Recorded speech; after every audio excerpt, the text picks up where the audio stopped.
Bienvenue dans ce top 5 des meilleures ventes actuelles de livres de référence sur la littérature. En numéro 5. Une vie heureuse, de Ginette Kolinka et Marion Ruggieri. Ginette Kolinka va fêter ses 98 ans, elle habite le même appartement depuis l'âge de 10 ans, à l'exception de 3 ans de 1942 à 1945. Cet appartement, c'est sa vie qui défile devant nos yeux.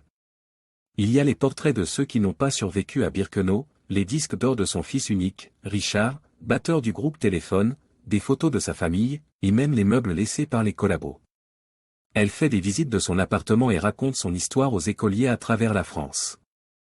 Elle est décrite comme une personne qui apprécie la vie et sourit toujours. On me demande pourquoi je souris tout le temps, mais parce que j'ai tout pour être heureuse. En numéro 4. Dernier fragment d'un long voyage, de Christian Singer. Le 1er septembre, un jeune médecin annonce à Christian Singer qu'elle a encore 6 mois au plus devant elle. Le 1er mars, Christian Singer clôt le carnet de bord de ce long voyage. Le voyage, ce voyage-là du moins, est pour moi terminé. À partir de demain, mieux, à partir de cet instant, tout est neuf. Je poursuis mon chemin. Demain, comme tous les jours d'ici ou d'ailleurs, sur ce versant ou sur l'autre, est désormais mon jour de naissance. En numéro 3. Le Cid, de Corneille. Rodrigue et Chimène sont sur le point de se marier, mais une grave querelle oppose leurs pères. À la suite d'une rivalité, le comte, père de Chimène, gifle Don Diègue, père de Rodrigue. L'affront ne peut être réparé que par la mort du comte, mais Don Diègue, trop vieux, remet son épée à Rodrigue pour venger son honneur. Rodrigue doit alors faire face à un douloureux dilemme, perdre Chimène ou son honneur. Que fera Rodrigue? En numéro 2. No et moi, de Delphine de Vigan. Elle avait l'air si jeune. En même temps il m'avait semblé qu'elle connaissait vraiment la vie, ou plutôt qu'elle connaissait de la vie quelque chose qui faisait peur.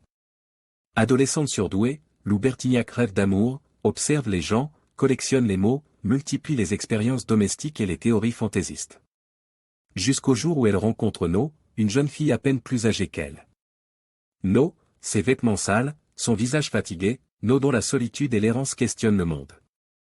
Pour la sauver, Lou se lance alors dans une expérience de grande envergure menée contre le destin. Mais nul n'est à l'abri.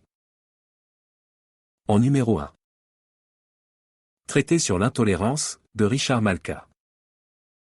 Richard Malka revient sur l'origine profonde d'une guerre millénaire au sein de l'islam, la controverse brûlante sur la nature du Coran. Plus qu'une plaidoirie, ces pages questionnent sur ce qu'il est advenu de l'islam entre le 7e et le 11e siècle, déchiré entre raison et soumission. Les radicaux ont gagné, effectuant un tri dans le Coran et les paroles du prophète, oppressant leurs ennemis, au premier rang desquels les musulmans modérés, artistes, philosophes, femmes et minorités sexuelles. Plonger avec passion dans cette cassure au sein d'une religion n'est pas être islamophobe, c'est regarder l'histoire en face. Traiter sur l'intolérance est une méditation puissante, un appel aux islamologues du savoir et de la nuance, pour qu'enfin chacun sache, comprenne, s'exprime.